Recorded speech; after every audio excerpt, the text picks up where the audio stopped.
The field of medical humanities is an interdisciplinary one that combines elements from the arts such as literature, theater, film, and visual arts, the social sciences such as psychology, medical sociology, medical anthropology, cultural studies, and health geography, and the natural sciences such as philosophy of medicine, medical ethics and bioethics, history of medicine, literary studies, and religion. So, what exactly are medical humanities?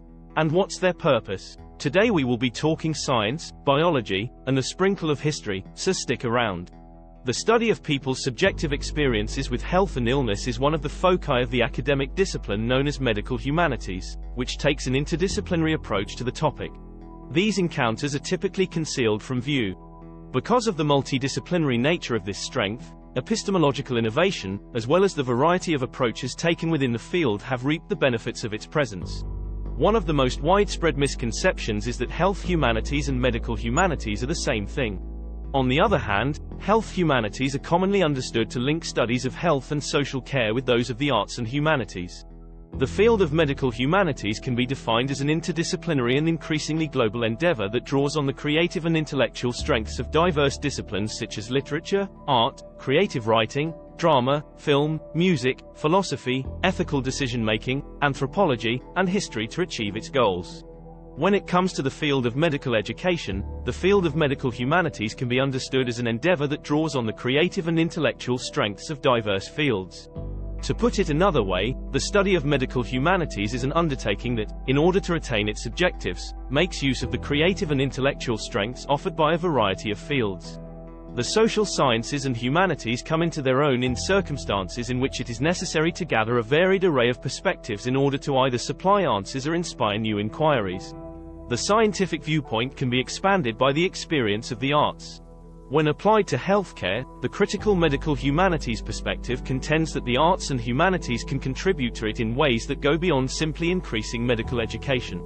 This is because the arts and humanities are interdisciplinary fields that draw from many other academic disciplines.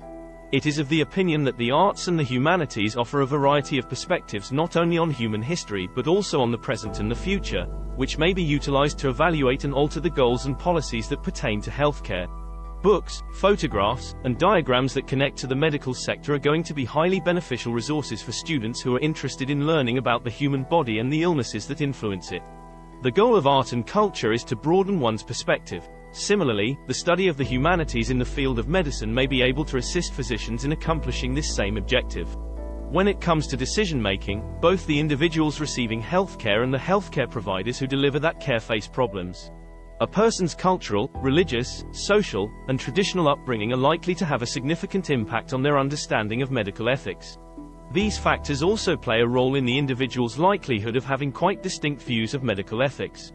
Another purpose that may be achieved with the assistance of the humanities is the building of a relationship between medical professionals and their patients or colleagues that is either more meaningful or closer in proximity.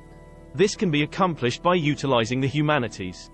Before an ethical dilemma can be solved in a manner that can be deemed satisfactory to everyone involved, it is often important to get the perspectives of a diverse group of people. This is because various people have varied standards for what constitutes ethical behavior, and these standards vary from person to person. The first of these subfields is termed bioethics, and its primary concern is the moral implications of various medical practices. As the field of medical research and technology continues to advance, heated discussions are taking place in public forums and professional advisory groups regarding the ethical implications of newly established medical techniques. The use of biomedical and technical techniques to alter a person's body in order to enhance the person's physique and/or their look is one example of a situation in which the ethics of a method have been called into question. This is one example of a condition in which the ethics of a technique have been called into question. The objective here is to help the person enhance either their physical appearance or their physique.